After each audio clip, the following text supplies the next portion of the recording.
স্বাগতম জানাচ্ছি বাংলাভিউ সরাসরি সম্প্রচারে। স্টুডিও থেকে আপনাদের সাথে যুক্ত হয়েছি আমি শ্রাবণী তালুকদার। জানিয়ে দেব আমাদের হাতে থাকা এখনকার আপডেট সমূহ।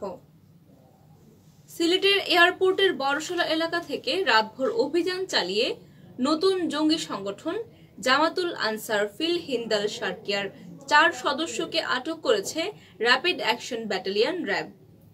সোমবার রাতে অভিযান শেষে তাদেরকে আটক করা হয় বলে জানিয়েছে র্যাব 9 সিলেটের গণমাধ্যম শাখা জানিয়েছে, আটককৃত 4 জনের মধ্যে জামাতুল আনসার ফিল হিন্দাল সার্কিয়ার সদস্য ও দাওয়াতি শাখার প্রধান আব্দুল্লাহ মাইমুনও রয়েছেন। র্যাব জানিয়েছে তারা সকলেই পাহাড়ে প্রশিক্ষণ প্রাপ্ত জঙ্গি। গোয়েন্দা তথ্যের ভিত্তিতে রাতভর সিলেটের এয়ারপোর্ট থানার বড়শলায় অভিযান চালিয়ে জঙ্গিদের আটক করেছে র্যাব 9 এর একটি দল। এই বিষয়ে র্যাব সিলেটের সদর দপ্তরে সকাল 11:30টায় ব্রিফ করে জানানো হয়েছে। র্যাব 9 এর কার্যালয়ে সংবাদ সম্মেলন করে ব্রিফ করেছেন র্যাবের পরিচালক খন্দকার আল মঈন। তিনি জানিয়েছেন, আব্দুল্লাহ মাইমুন অভিনব কৌশলে বিভিন্ন দেশ থেকে অর্থ সংগ্রহ করে নতুন জঙ্গি সংগঠনের অস্ত্র এবং প্রশিক্ষণের জন্য অর্থ প্রদান করতেন। পাশাপাশি তিনি নিজেও জঙ্গি সংগঠন আনসার আল ইসলার সাথে জামাতুল আনসার ফিল হিন্দাল সার্কিয়ার সেতু বন্ধন হিসেবে কাজ করে আসছিলেন। তিনি জানিয়েছেন 2022 সালের 23 আগস্ট কুমিল্লার সদর এলাকা থেকে 8 তরুণ নিখোঁজ হয়। নিখোঁজ তরুণদের পরিবার কুমিল্লার কোতোয়ালি থানায় সাধারণ ডায়েরি করেছিলেন। নিখোঁজের ঘটনা দেশব্যাপী চাঞ্চল্যতার সৃষ্টি করেছিল। র্যাব ফোর্সেস নিখোঁজদের উদ্ধারে গোয়েন্দা নজরদারি বৃদ্ধি করে।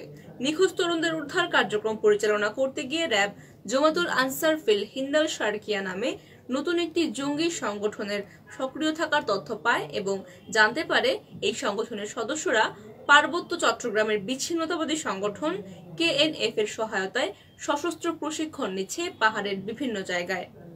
খন্দকার আল মঈন বলেন, দেশের বিভিন্ন স্থানে এবং পার্বত্য চট্টগ্রামের পাহাড়ি এলাকায় অভিযান চালিয়ে ইতোমধ্যেই নতুন এই জঙ্গি সংগঠনের বিভিন্ন পর্যায়ের নেতা সহ সর্বমোট 68 জন পাহাড়ে অবস্থান প্রশিক্ষণ এবং অন্যান্য কার্যক্রমে জঙ্গিদের সহায়তার জন্য পাহাড়ি বিচ্ছিন্নতাবাদী সংগঠন KNF এর 17 জন এবং গ্রেফতার করা হয়েছে। তাদেরকে আইনের আওতায় নিয়ে আসা হয়েছে। বিভিন্ন সময়ে গ্রেফতারকৃতদের নিকট থেকে প্রাপ্ত তথ্যের ভিত্তিতে জানা যায়, এই সংগঠনের আমির আনিসুর রহমান মাহমুদ দাওয়াতি কার্যক্রমের প্রধান গ্রেফতারকৃত আব্দুল্লাহ মাইমুন এবং সংগঠনের উপদেষ্টার নাম শামীম মাহফুজ। এছাড়াও অর্থ গণমাধ্যম শাখার প্রধান রকিব। র্যাবের কর্মকর্তা জানিয়েছেন, র্যাবের সদর দপ্তরের গোয়েন্দা শাখা জানতে পারে এই নতুন জঙ্গি সংগঠনের কথা এবং সোমবার রাতভর অভিযান চালিয়ে তারপর এই 4 জঙ্গিকে গ্রেফতার করা হয়। এদিকে চাঞ্চল্যকর তোতা হত্যা মামলার 5 আসামির মৃত্যুদণ্ডের আদেশ দিয়েছেন আদালত। হবিগঞ্জে চাঞ্চল্যকর একটি হত্যাকাণ্ড ঘটেছিল 2014 সালে। কৃষক তোতা মিয়া হত্যা মামলায় 5 আসামির মৃত্যুদণ্ডের আদেশ দিয়েছেন আদালত। একই সাথে 2 জনকে যাবজ্জীবন ও 6 জনকে বিভিন্ন মেয়াদে কারাদণ্ড প্রদান করা হয়েছে। আজ মঙ্গলবার বিকেল 4:30টায় হবিগঞ্জের অতিরিক্ত জেলা ও দায়রা জজ আজিজুল হক এই রায় প্রদান করেছেন। মামলার বাকি 13 আসামিকে বেকসুর খালাস প্রদান করা হয়েছে। আদালত সূত্রে জানা যায়, 2014 সালের 1 আগস্ট হবিগঞ্জ সদর হাসপাতাল উপজেলার গোপা ইউনিয়নের দিঘলপাক গ্রামে আসামিগণ প্রকাশ্যে তোতা মিয়াকে হত্যা করে। এই ঘটনায় পরদিন তার ছেলে মোহাম্মদ আব্দুল কাইয়ুম বাদী হয়ে হবিগঞ্জ মডেল থানায় একটি মামলা দায়ের করেছিলেন। 33 জনকে আসামি করে চার্জশিট প্রদান করে পুলিশ। পরে 29 জন সাক্ষী এবং এই মামলায় সাক্ষ্য দিয়েছেন।